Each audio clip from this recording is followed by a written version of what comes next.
Police তাকে লাঠিচার্জ করছিল তখন তার একটুও প্রতিক্রিয়া ছিল না। তিনি এক বিন্দু শব্দ পর্যন্ত করেন নাই, শুধু হেঁটে হেঁটে যাচ্ছিলেন। এমন তো অবস্থায় কিছু সংখ্যক পুলিশ সদস্য লাঠিচার্জ করতে করতে লাঠিটা থামিয়ে দেয় এবং ভাবে আমি একজন মানুষকে আঘাত করছি আর সেই ব্যক্তিটি কোনো ধরনের শব্দই করছে না। সেই ব্যক্তি তৎক্ষণাৎ একটি পুলিশ সদস্য এসে সে ভাইটিকে জড়িয়ে ধরে। তখন সেই সাজিদ ভাই ধাক্কা দিয়ে সেই পুলিশ সদস্যটিকে সরিয়ে দিতে চায়, কারণ তার ভিতরে জ্বলছে দাউ দাউ করে এক আগুন, যেটা আপনারা কেউ দেখতে পারবেন না। সেই অগ্নিকাণ্ড শুধুমাত্র হাদি ভাইয়ের বিচারের জন্য, এই জন্যই তিনি রাস্তায় এসেছিলেন। মাদ্রাসার একজন ছাত্র কি সাহসী হতে পারে সেটা হয়তোবা বাংলাদেশের প্রত্যেকটি মানুষ গতকাল দেখেছেন, এবং পুরো সোশ্যাল মিডিয়ায় ভাইটির ছবি শেয়ার করে বলছে উনি তো আয়রন ম্যান, উনি তো সুপারম্যান। হ্যাঁ, আসলে উনি সুপারম্যানের মতোই কাজ করেছে।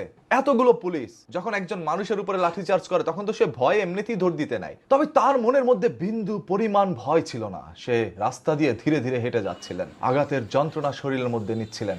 আমরা শুনেছিলাম 1400 বছর আগের ঘটনা, যেখানে আমার নবী হযরত মুহাম্মদ সাল্লাল্লাহু আলাইহি সাল্লাম ইসলাম প্রচারের জন্য ভিন্ন দেশের মধ্যে আগমন করতেন। তখন তাদের সদস্য সংখ্যা ছিল মাত্র 100 থেকে 200 জন, তবে তাদের অপর পাশে ছিল দাঁড়ানো 1000 জন মানুষ। সেই 1000 জন মানুষকে মাত্র 200-300 মানুষ হারিয়ে দিয়েছিল।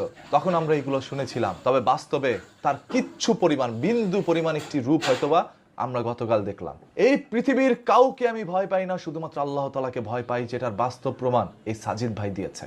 আরেকটি জিনিস সবাই মনে রাখবেন, আপনার প্রতিপক্ষ যখন নীরব থাকে তখন সেটা ভয়ঙ্কর প্রতিশোধ নিয়ে আসে।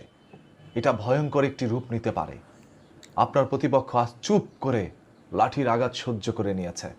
তারা বিন্দু পরিমাণ কোনো কথা বলে নাই, তবে কথা একদিন তারা বলবে, সেদিন আপনারা বলার সুযোগ পাবেন না।